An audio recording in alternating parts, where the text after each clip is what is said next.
اعوذ باللہ من الشیطان الرجیم بسم اللہ الرحمن الرحیم۔ شروع خدا کا نام لے کر جو بڑا ہی مہربان نہایت رحم کرنے والا ہے۔ السلام علیکم ورحمۃ اللہ وبرکاتہ۔ تمام سامعین کو ہمارے چینل کی طرف سے خوش آمدید۔ مجھے امید ہے کہ آپ سب لوگ خیریت سے ہوں گے۔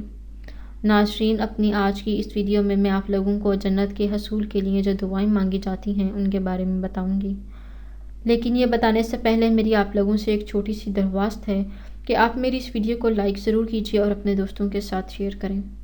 شیئر آپ لوگوں نے اس نیت کے ساتھ کرنا ہے کہ یہ ویڈیو آپ لوگوں کے لیے صدقہ جاریہ اور رسالہ ثواب کا ذریعہ بنیں گے۔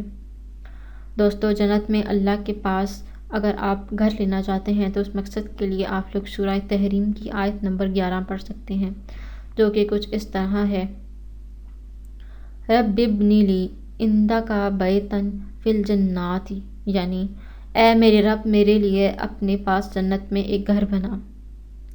دوستو، اللہ سے جنت مانگنا ہم سب پر ایک بہت ہی بڑا کام ہے، ہمارے ذمہ جو سپرد کیا گیا ہے، اور اس میں ہمارا ہی فائدہ ہے۔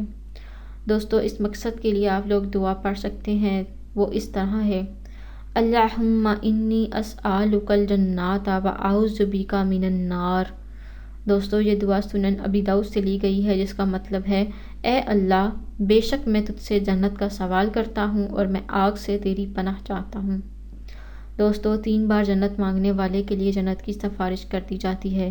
رسول اللہ صلی اللہ علیہ وآلہ وسلم نے فرمایا: جو مسلمان شخص اللہ سے 3 مرتبہ جنت کا سوال کر لے تو جنت خود کہتی ہے کہ اے اللہ، اسے اس میں داخل کر دے۔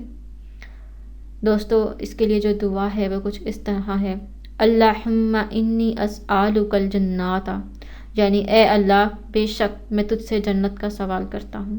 دوستو، یہ دعا مسند احمد سے لی گئی ہے۔ دوستو، آپ اپنے لیے اور اپنے گھر والوں کے لیے ان دعاؤں کو ضرور مانگیں، تاکہ ہم بھی آخرت کے بعد اپنے حساب کتاب سے فارغ ہو کر اللہ تعالیٰ ہمیں بھی جنت میں جگہ عطا فرمائے، آمین۔ دوستو، اگر آپ لوگوں کو ہماری آج کی ویڈیو پسند آئی ہے تو کمنٹس میں اس کا اظہار ضرور کیجیے گا۔ انشاءاللہ تعالیٰ آپ سے پھر ملاقات ہوگی بہت جلد ایک نئی دعا کے ساتھ۔